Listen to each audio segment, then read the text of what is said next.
Imagine this, a battlefield so loud, you can't even hear your own thoughts.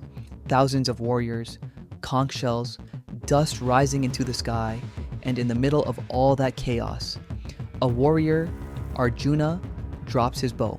His hands are shaking, his vision is blurred, because the people he has to fight are his own family. And right beside him, Krishna is just smiling, not worried, not rushed, almost like he already knows something Arjuna doesn't. This is not just a war scene, this is a breakdown. Arjuna says, I can't do this. I'd rather lose everything than hurt my own people. Think about that. The strongest warrior of his time, completely frozen. Not because he's weak, but because he cares too much. And Krishna doesn't give him motivation. He doesn't say, be strong. He doesn't say, just fight. Instead, he says something dangerous. Krishna tells him, you're not confused because the situation is hard. You're confused because you're attached. Attached to outcomes, attached to people, attached to what you might lose. And that attachment is blinding you. Then Krishna reveals the shift. You have a right to action, but not to the result. Let that sink in. Arjuna wasn't afraid of the battle. He was afraid of the result. What if I lose them? What if I regret this? What if this destroys everything? Sound familiar? This is exactly how we live. We don't start because we're scared of failure. We don't speak because we're scared of judgment. We don't move because we're attached to what if. And just like Arjuna, we call it confusion, but Krishna calls it something else, attachment. Krishna doesn't remove the problem. He changes Arjuna's perspective.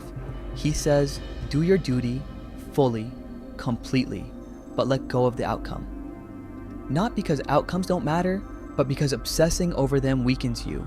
The moment Arjuna stops thinking about what will happen, he becomes clear again, strong again, unstoppable again.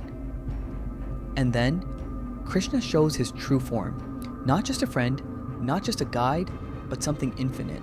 A reminder that this life, this moment, this fear is much smaller than you think. Arjuna lifts his bow again. Same battlefield, same enemies, but a completely different mind. Now here's the secret. Krishna didn't change the situation. He changed how Arjuna looked at it, and that's a lesson. Right now, you're not stuck because life is hard. You're stuck because you're attached to the result. What if it fails? What will people say? What if I lose? But Krishna's message is simple. Act. Give your best. Do what you know is right. And let go of everything you can't control. Because clarity doesn't come when life becomes easy. It comes when you stop trying to control the outcome. So the real question is, are you waiting for certainty, or are you ready to act like Arjuna after he understood Krishna?